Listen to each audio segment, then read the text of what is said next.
welcome to Thursday. Hello. We are. It's actually Thursday. And it's actually Thursday, and this will probably be put up on a Thursday, so we're killing it. Welcome to tea time. I'm here with Mom. Hope your week has been good. Are you talking to me or we're talking to the... We're both. I was trying to segue into it has been a good week because Prince Andrew lost his military affiliations and royal patronages today. Yeah, that makes it a good week. That does make it a good week. Otherwise, it's been, meh. So no public duties, no use of HRH in public, and then they reinforced that he's defending his case as a private citizen, again trying to put him at arm's length, which is funny because they should have done that a long time ago. Well, yeah. And, okay, so I don't quite understand the no HRH in public. Does that mean, like, in private, people have to use Probably. that? Oh, I'm sure with Andrew, yes. So, okay, That's we're going to skip over some points, but it is harder to strip people of titles than people think. Stripping of titles is not just the Queen going, no more titles for you. It has to go through like the government. It's difficult. That's why when all these people, are like strip Harry of his titles, it's not something the Queen can just snap her fingers and do. It's difficult and it's messy. I guess that's good to, like, put a check on just randomly, I don't like you anymore, and well, yeah, I mean, sure, but be gone, off with your head, So whatever. it's just kind of funny. It's just kind of again funny that all these people, say, "Oh, strip Harry," but it's not that easy. Right. So basically they did what they could do easily, Yes. so to speak. Yes. But of course, always the questions. So, okay, there's already problems here, even with this short little statement. Republic staff has brought up that returning the affiliations is obscure language. They say purposefully obscure. The question becomes, does he still hold rank in any of his, military fun times? And so that's a problem. So was he allowed to keep his ranks? Because he's gotten pretty high. I think he's like the general of something, admiral or something. Does he get to keep that rank? I have no idea. He shouldn't, but my guess is yes. Or else they would have said that. Do you think possibly they're leaving more to take away if and when he gets convicted? Well, other than the military rank, again, what is there left? Well, but maybe that's why they kept, maybe that's why they kept it, I don't know. It seems like maybe they should hold something back because... Yeah, well, so of course, okay, so the first thing I wanted to say about this statement is it's very short. It's like 3 sentences and they're like, done. It's also kind of interesting that they made sure that like the first sentence is with the Queen knows about this. And so it's very short. There's obviously no lovey-dovey parts of that message. And again, with the obscure language, but I don't think they're holding anything back. I think they're being reactionary of, oh shit, we never thought this was going to go to trial. We thought he would do better. The last week, I think it was last week when all those arguments came out of like, I want you to rule that it's unconstitutional for child, sex abuse victims to sue this far out. I want you to, my friend Epstein basically made a deal that she can't sue any of his, other buddies that may have assaulted her. Like, it feels like there's been a big disconnect between what the palace thinks is going to happen and then what has happened. Well, they may be used to more deference than a United States court is willing to give. Yes. That federal judge is like, no. And there's probably, some denial involved just because you really don't want to think that of your family member. Sure. Probably. But, I guess when the case is going to go forward, they had to do something, and they're probably thinking, again, probably wrongly, that if they just sort of dash off some quick little thing, people won't talk about it anymore. I think they realized they needed to do something. I always say, they said publicly they were going to hire like crisis managers like 2 years ago, and I have seen no evidence that they have crisis managers. But really going back as far as that BBC interview he did, which apparently at the time Palisades thought played very well. Can you imagine? No. There was obvious evidence that this case wasn't going to go well, that he really had no defense. And so it's just, the question always becomes, are they getting bad advice or are they getting good advice that they're not taking? Because, again, this might have been enough a while ago, but now that it seems so reactionary to, oh, he got caught, now the trial's going ahead, now we have to do something, it just doesn't feel like enough. Yeah, well, but like I said, maybe there actually is thought in whatever might be enough, maybe needs to wait a little bit, because if he gets convicted, there's going to be more calls to quote unquote do something, and they have to have something left to do, I suppose. So of course this always brings up questions about money. Who's paying for what? Even if the Queen is paying for it privately, they've always tried to kind of conflate money, and so it's kind of I'm blaming them because they're not transparent. Even in the short statement, they did try to make a big deal if he's defending this as a private citizen, which I took to mean he's paying for it privately. Paying for it privately. I mean, I thought that was the sort of supposed to be the cue that he's paying for this. But then there's still questions. Whether that's true or there's still questions about. I mean, he doesn't really seem to actually have all that much money. He seems to get his cash from his mom. Well, but he doesn't have all that much money for a royal, or he doesn't have all that much money for a regular person. But this defense has to be costing. I mean, can you imagine what that legal team is charging him? Well, yeah, but it's still, again, in scale terms, it would, bankrupt an ordinary person, but could be, No, but I'm saying the pool that he's drawing from, that's the question. Where did that money come from? And when you're talking about royalty, that's always a question. I don't know. So then it becomes who pays for security? Who pays for upkeep on the Royal Lodge? I mean, those old giant houses cost hundreds of thousands of pounds a year plus to maintain. Who pays for that? Are British taxpayers paying for this guy to live in Windsor? I think they are. Probably. Maybe that's what they're keeping back. Maybe, but I mean, again, if he doesn't get stripped of his titles, he's still, royal, and, I mean, I suppose there's probably certain things that go along with that, whether or not he's a good guy or a bad guy. And proof that he's a bad guy, I'm not sure means that, I mean, I guess it depends on the level. Again, what happens if he gets convicted? I mean, that's just such a mess. I mean, I don't know. I think he's going to try and settle at this point, and I hope. I mean, Duffy and I doesn't. say convicted. I mean, it's not a criminal trial. But if he's found guilty, trial. But if he's found, well, again, not civil. If she wins some sort of civil monetary award against him, I mean, that's gonna be bad. And then where does that come from? The whole thing. I don't know. It's a huge mess. Well, and it's just interesting to me, again, this goes back to, are they getting good advice and ignoring it, or are they getting bad advice? Because how could they have let this go forward? I don't know. Especially after that interview. I mean, they should have done every single thing they could to get her to settle out of court.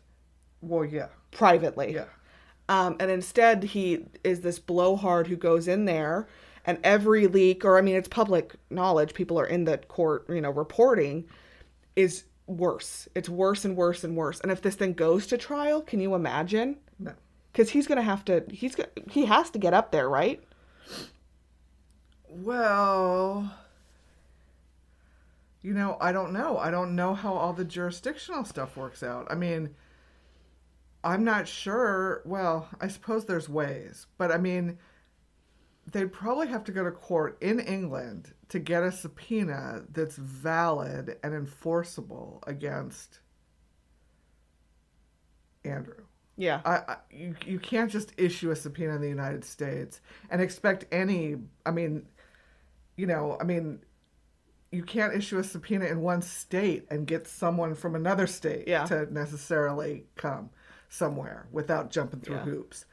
And so I think there's probably a lot of hoops to jump through to force him to come to the United But States. even don't you think just having to go through those hoops makes him look bad? Like even if they Oh, were well, yeah, yeah. to issue a subpoena in New York State Well, yeah, because obviously and he doesn't show up. somebody who, uh, I mean, I don't 100% go with the, oh, someone who has nothing to hide should just do whatever. I mean, that's why we have Miranda warnings, and that's why we have amendments about searches and seizures. And if the police came knocking to our door right now, I don't think we've committed a crime, but I'm also not letting them in without a warrant. So Sure. I don't always buy the, people without anything to hide just comply with whatever directive they're given, because Yeah. I think that's nonsense. But in the case of something like this, if this was really some bogus civil suit, you'd think that he'd want to come, present his But he has no case. side of the story, his case. Right. So he has no case. He probably won't come to the United States voluntarily because I'm not sure he wants to subject himself to the jurisdiction Yeah. of the United States. Yeah. I mean, who knows what else might be lurking, if he... Well, even for other family, I mean, imagine Yeah, the precedent that's set if a New York federal judge or this case goes, they get the subpoena in England. Yeah. I mean, can you imagine Yeah. the precedent that sets? Yeah. I mean, there absolutely has to be a full-on push at this point to settle. Which I hope she doesn't. I hope she doesn't Well, yeah. settle. I mean, I would think... She said she doesn't want to. Well, and given... I don't know. I mean, to me, it seems like she's in this more for the point of the whole thing than Yeah. for the money. But Yeah. that said, at some point, it's hard to resist a whole lot of money. So, I don't know. Which I would imagine, again, if they're getting good advice, someone has told Andrew / his family, who, again, I think is ponying up a lot of money for his defense, that they better offer her some obscene amount of money to get this to try and go away. But it's already bad. I mean, the time to get this to go away was like 3 years ago. Right. And an obscene amount of money that they'd pay, presumably, that would be likely to become public. I don't know. I don't know that she'd agree to a confidentiality provision. So, that speaks volumes. You don't pay obscene amount of money for cases that You think you can win. you think you can win. Or even cases that you think there's a slim chance of losing. I Yeah. mean, you pay obscene amounts of money for, things that you really need to go away. And obviously, had they done that earlier, it would be better. Well, and And not probably as obscene an amount of money. yes, it would have been better. And I do love, of course, how all of this, apparently the only victim, the biggest victim is the queen. Not the victim herself. Right. The biggest victim is the queen, which I get that she's old Yeah. and frail, and we all want to protect grandma. But most of this, a good chunk of this has been self-inflicted. And not in that she is directly responsible for Andrew doing whatever it is that he did, but in that as the head of this organization, it has been managed exceptionally poorly. Well, and it's always seemed like she's been willing to make decisions about family things based on her position as the queen and putting country first and monarchy first. Going back to, who can marry who and who, all these decisions that have been made where she admittedly will say, I'm the queen, I have to act like the queen, I'm sorry, you're my sister or you're my son or whoever, you can't do whatever it is you want to do. So, historically, she's been willing to make family decisions to avoid damaging the monarchy. This time she seems to have, for whatever reason, and it's maybe he's her favorite kid, whatever. She only had one sister and she still made, that decision. you know, I mean, for whatever reason, she's not willing to do that here, which just seems bizarre to me. I mean, certainly behind the scenes, the family could have been supportive of Andrew like you would with other family members in a lot of family. You know, I mean, you Yeah. can support family members who do bad things. You know, if you find out your child's committed some heinous crime, I don't think you have to, you know, abandon your child necessarily. Yeah. But you also don't need to Publicly go to church with them. right, publicly as the support Queen of them, England. right, publicly support them in a way that's damaging to the institution that you had. And I think they could have privately, she could have privately supported him, certainly, and say, hey, sorry, tough decision, but I'm taking all this stuff away from you, you know, 3 years ago Yeah. or whatever. Because she doesn't seem to have in the past had a, I mean, maybe she's had a hard time, I don't know. Personally, you know, maybe, on yeah. the Crown, they sort of make it look like she cares. Yeah. But I mean, Yeah. maybe personally those were hard decisions, but she's made them. And I don't know why she has been unable to make that decision with Andrew. Well, I think going back to the statement that most organizations don't let their CEOs be 90-something years old, Right. is I think there is a degree of, you know, someone else should have taken over as she has gotten progressively older. And I think starting with the choices around Diana and then Harry and Meghan and Prince Andrew, there's just been, for a long time now, evidence that she is having difficulty heading this ship. Well, yeah, I think it's been progressively bad. Yeah. I'm not sure Diana stuff was age related as much as Stubborn related.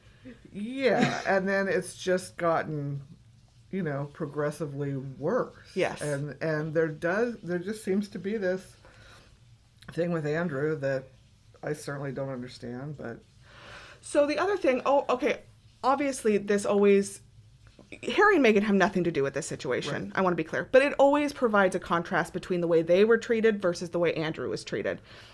But also what had happened in Meghan's most recent lawsuit is a staff member of the Cambridges was allowed to presumably break NDAs to give the Mail on Sunday evidence against Meghan, which sets another precedent for the family that they probably, in hindsight, it was stupid. I mean, we have a staff member from one palace helping the tabloids against Meghan. I think other family members should go against Andrew.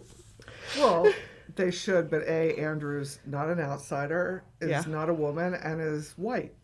Well, and I actually think the reason it's always been clear Charles and Andrew have had this thing that the reason Charles hasn't gone nuclear is because I think Andrew knows some things. I think he knows when other senior members of the family knew about his derelictions. I think he knows about the cover-up that has been happening for God knows how long about certain aspects. I think they have to kind of keep him close because if they were ever to truly knock him off the payroll, he knows some stuff. Yeah. That would make people look bad. Yeah. Though Andrew is such an anomaly in so many ways. I don't, you know, I mean, his relationship with his ex-wife is particularly close. It's bizarre. Yes. I mean, his daughters, obviously, he's their father. But how can this man who has what appears to be exceptionally close relationships with the women in his immediate circle, Yeah. why? I mean, why have his wife and daughters, ex-wife and daughters, been so willing to? I mean, it's bizarre to me. I mean, I don't think he has dirt on, maybe on Fergie, but I mean, I don't think he has dirt on his daughters, for God's sake. I mean, why? And I understand it. He's their dad. That's understandable. But it's not just like they haven't cut him off. It's like he and Fergie still live together. And I mean, just weird stuff. Do you think it's money? I don't know. I mean, this sounds horrible, but I think maybe for Fergie, but again, back to the daughters, they're entitled to, you know, I mean, they're I don't know. princesses by birth. They're entitled to stuff on their own without their dad. You know, I mean, I don't know. It's just weird to me. I mean, it's just a complete anomaly. Why? I mean, all the way around. Like why the Queen hasn't brought the hammer down earlier, why these women, I mean, I don't understand how obviously you don't have to be a father of daughters to be a decent human being, but I also don't get the whole... There's a closeness there that's weird. Well, I don't get the... I don't get the whole I'm attracted to young women and I also have to talk. I mean, it just, it's creepy. It's creepy. And I don't know. I just think it's bizarre. I mean, because like I said, it's not just like they haven't said, we don't want anything to do with you. I mean, it's like they seem to be particularly all tight, and I don't understand that. Okay, moving on. So Kate's 40th birthday was obviously on Sunday. She's a senior member, a future queen, especially looking as the public isn't super into Camilla.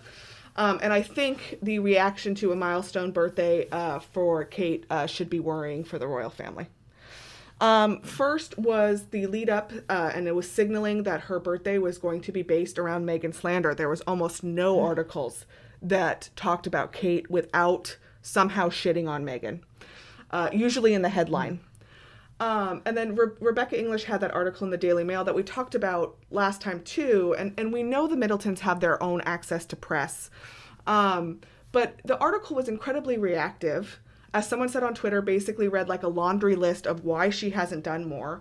But the biggest thing is she put the blame solely on William for how Kate treated the Sussexes, which is interesting because generally they don't do that, but it threw William under the bus. So we have this weird conglomeration of articles that shit on Meghan, but kind of want to make it clear that Kate was just following William's lead.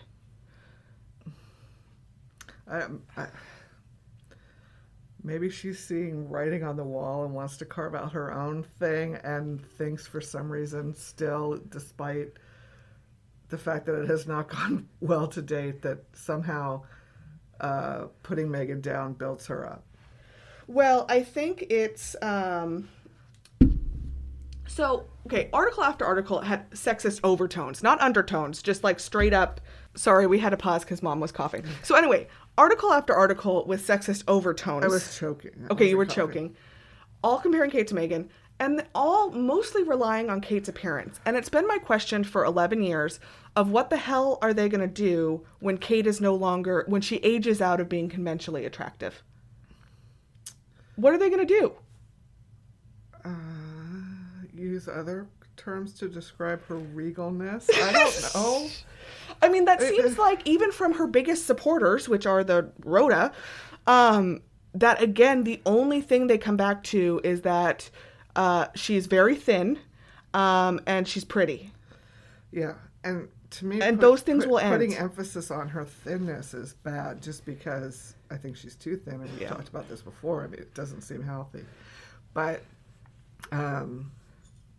if those things change, then I don't know what they hang their hat on. I mean, maybe they're just hoping that by the time that's really a concern, she's, due enough deference as either the Princess of Wales or Queen that she'll, It doesn't matter. It doesn't matter. So altogether, these horrible articles showed two things. The first is that Kate articles don't get clicks even on a birthday without mentioning Meghan. And the second is that on some level, even the royal reporters know that Kate has absolutely nothing to say or do. Because even her supporters on Twitter were like, why aren't they mentioning all these things? And it's because those don't mean anything. Yeah. She starts these projects and then ends them with nothing to show for them. And again, the only thing is how she looks. And I just think... and even that went sideways a little bit. I mean, those photos Oh, we were going to talk about the photos next. The photos. I mean... Like I told you, I don't pay near as much of attention to all this stuff as you, but, even I saw on otherwise flattering, tweets or whatever posts about those photos, even people who were supportive of Kate were sort of like, I love her, but those pictures are not good, So the pictures are not good. We think they're meant to show like a past, present, future. That was like the whole thing. But is the past like a ghost on a plantation? I don't. So they're getting there. So they're a mess. The photoshopping is bad. In the photo of the red dress, she's unrecognizable. Yeah. And for a woman who's faced claims of racism over the past year, choosing photos that for many in the audience are going to conjure up pretty specific images is a choice. Yeah. Like plantation, someone said antebellum. Yeah. I mean, it just... Some of her defenders try to be like, oh, it's heralding back to the Queen Mother or other big royal families, but it doesn't. Well, yeah, and almost if it hadn't been black and white, it might have been slightly better because it just looked like horror, creepy movie. Yeah, someone said it looks like she died I mean, on the Titanic. Yeah, I mean, it just it just bad. It conjured the past in bad ways. Having them black and white. Yes. I don't know. I haven't seen color versions. Yeah. Maybe it's better. But again, knowing she's faced very specific accusations, it's a choice. Yeah. And then someone on Twitter was great and said basically that these are poorly done. They don't look good. And this again shows that Kensington Palace just is kind of a mess.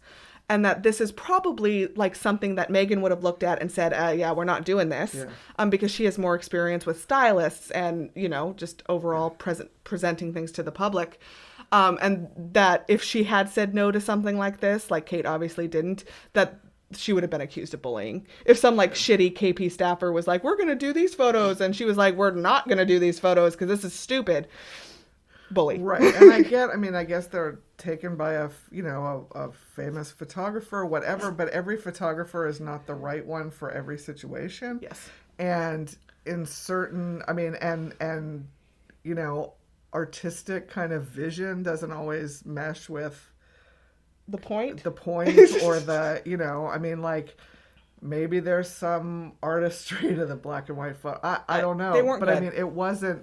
It wasn't good. As you said, reaction on Twitter has not been positive. And then the other thing, too, is the main goal of a royal family nowadays is to be a distraction.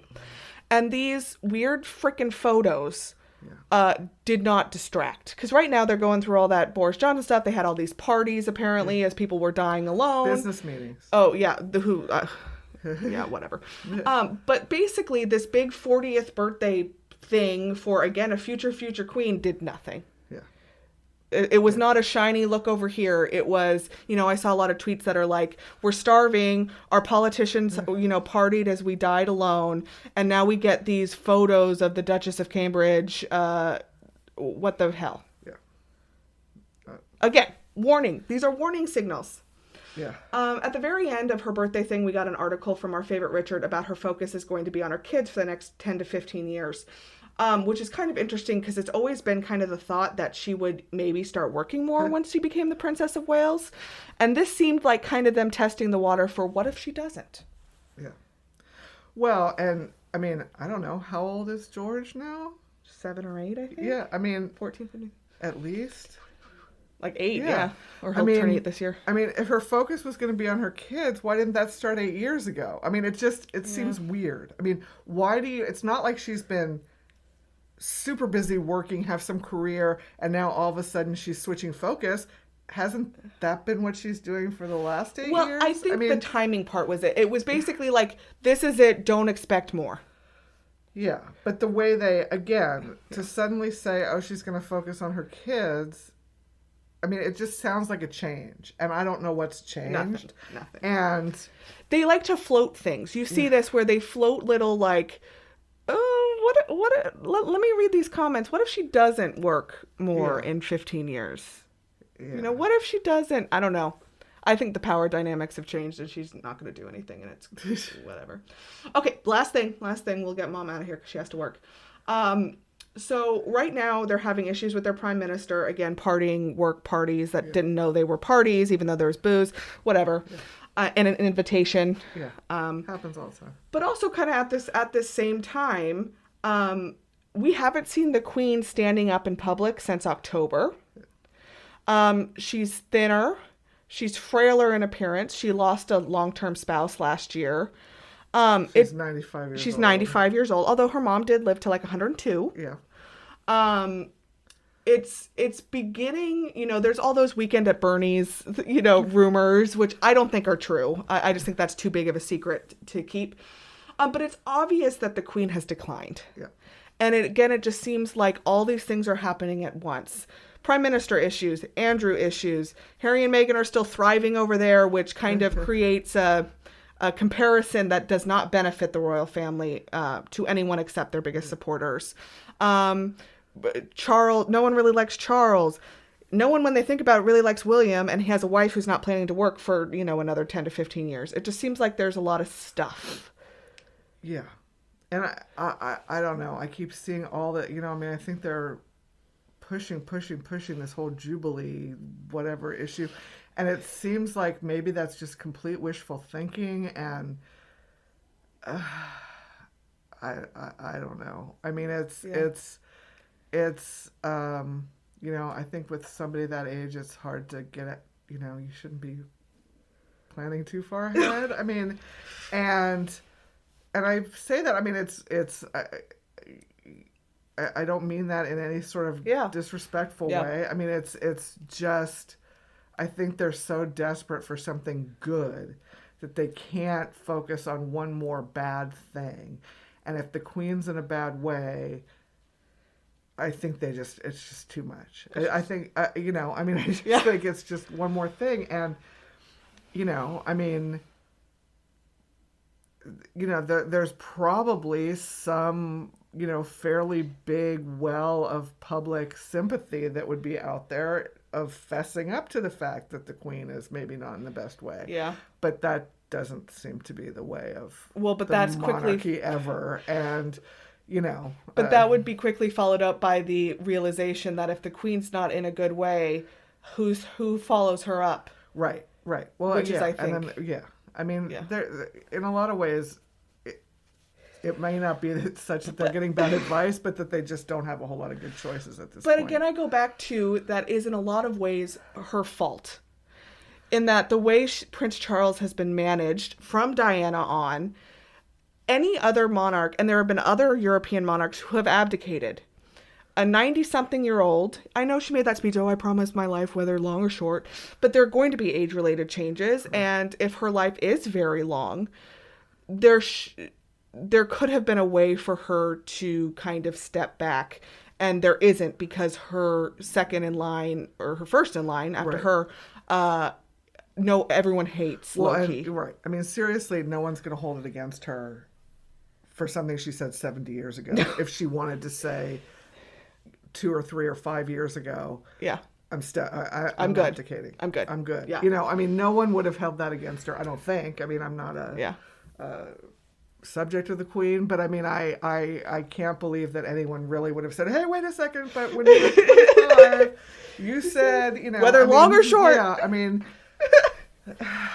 Well, it just, I have a hard time having sympathy for her because it feels like a lot of these problems are kind of the bed that she made as the head of the institution.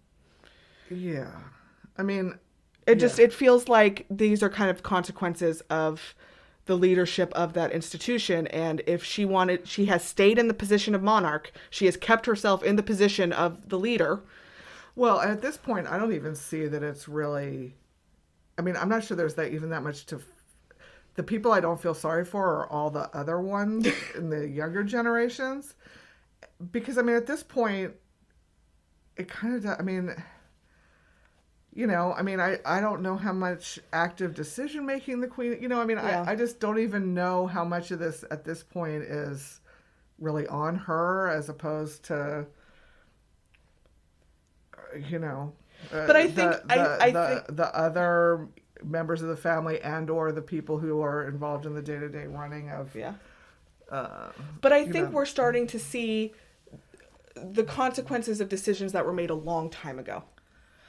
And this is it. The decision to protect Andrew has been in effect for a long time. Yeah. The decision to force Charles to marry someone he wasn't in love with, and then that whole frickin' mess afterwards, that was made a long time ago.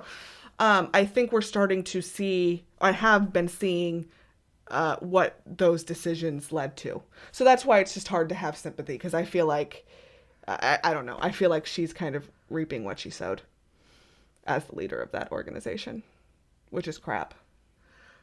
Yeah, I mean, yeah. All right, Mom has to go to work. All right, goodbye. All right, goodbye. Have a good week. Oh my gosh, you're so friendly. I don't know. Try to say something nice. Prince might be Andrew sunny got here. stripped of his royal. Isn't that All where we right. started? Goodbye. Bye.